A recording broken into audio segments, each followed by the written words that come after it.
Mr. Chairman, members of the committee, my name is Dr. Sean Filio of Keene, New Hampshire.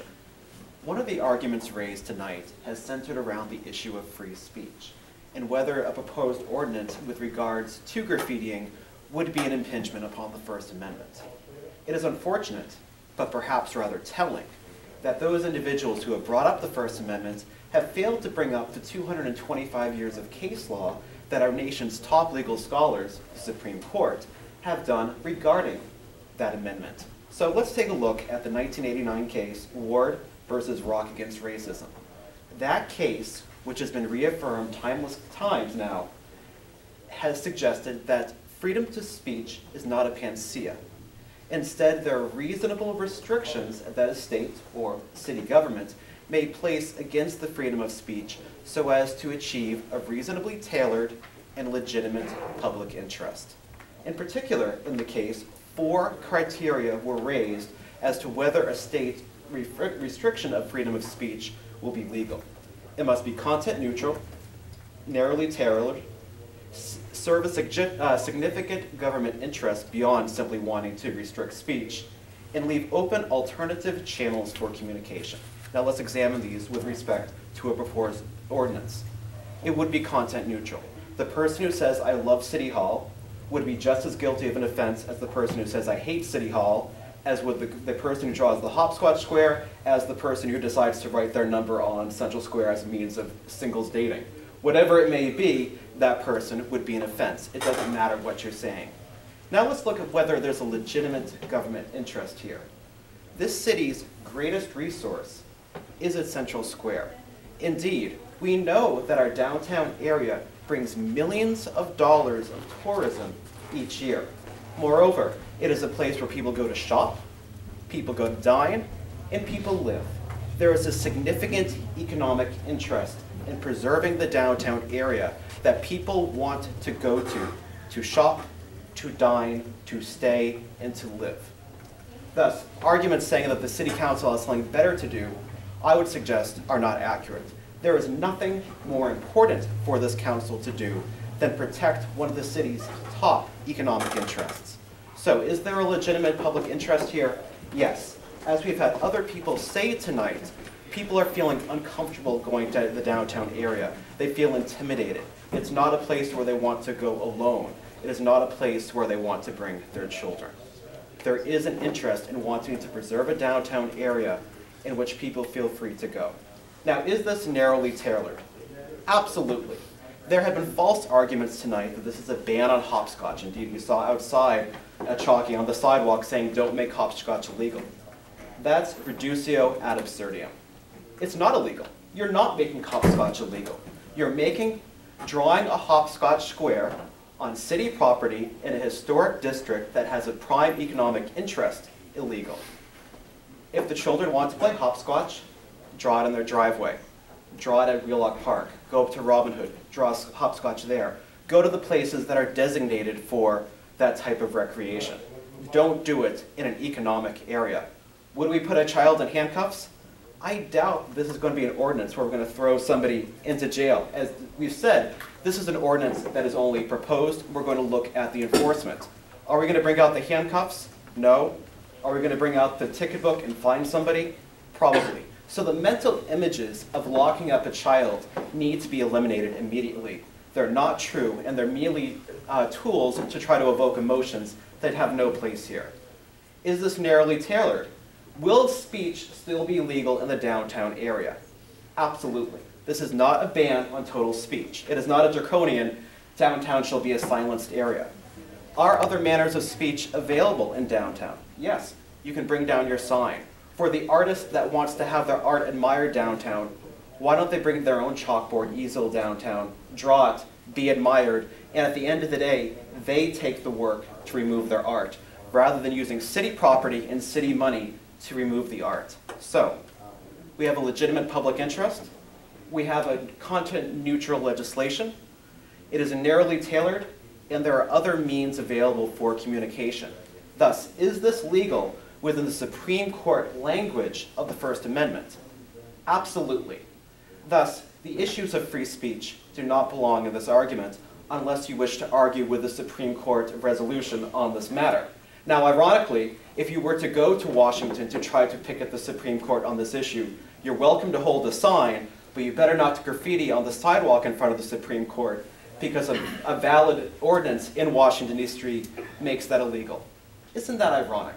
That before the Supreme Court, our nation's top arbiters of what is constitutional or not, you can't graffiti. I'd say that we should follow the example of the Supreme Court rather than misguided notions of what is within the First Amendment. Thank you.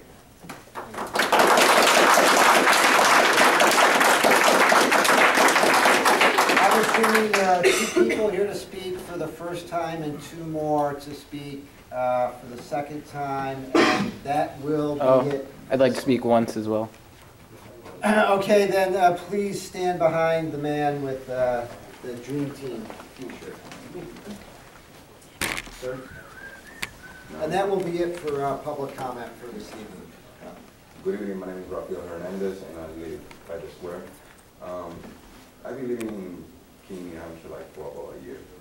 And when I came from the city, I actually was running away from places where destruction and stuff like this happen often. I support the ordinance for the city. It's not an ordinance. Well, the research of the ordinance. Well, I'll let it go. We all know what we're talking about, even though we're going to say it differently. Right. The research for the ordinance, okay. okay. Thank you. For the fact that I believe in freedom of speech, okay, but I utilize my voice to make points. I don't need to deface monuments, I don't need to deface the ground, or utilize other means. That's what I have a voice for. And I could express my point and get my point across. Whoever wants to hear it, fine, if you doesn't, that's perfect. But why should I deface a place where it's utilized to pay respect to those people that have fought for my freedom of speech? If you don't have any other means in which, if you're afraid to talk, or, well, write on a piece of paper or something, but why destroy, even if it's just for a little bit of time, deface something that other people have worked too hard to pay for? You know what I'm saying? Honestly, I wasn't, one time in my life, on that point, and I realized that how bad it is, because I used to do graffiti. And I came to the spot that I'm like, why am I doing this? And in reality, I was just disrespecting all my peers, It should be researched, and whoever don't want to, if it goes through, well, it goes through. So, but I think on limitations, it will be a good thing to do. Thank you. Thank you. Alan Gibbets, Swansea, New Hampshire. Forgive me if I seem jumbled. I'm not nervous, quite honestly, I'm angry. The reason being is I too am a proud veteran, but even more so than that, I'm a prouder father. And there's not really a whole lot of things to do all the time in this area for kids. One of the things that my family and I enjoy doing is walking the streets of Main Street, is coming down to the Common. We enjoy going to the ice cream store or to the candy store and then walking through the Common and having a good time. As far as, hopscotch goes, I have 2 boys. They love to play hopscotch, they love to draw. Somebody said it, there's parks for that. There's hopscotch squares, that's not what's going on here, people. We have driveways for that, communities, things like that go on. I don't know if any of you have seen any of the things that have gone on down there, seen any of the pictures or any of the drawings, but have any of you seen any of the drawings? I see yes, I see no. Could I show you a picture? I can describe it however you wish. My concern is everybody who is here should be entitled to see it. And I'll hold it up for everyone. Also, wait a minute. There is going to be a viewing audience as well. That's okay. Well, that's okay. Is it obscene? It's not obscene. Why don't you describe it verbally then?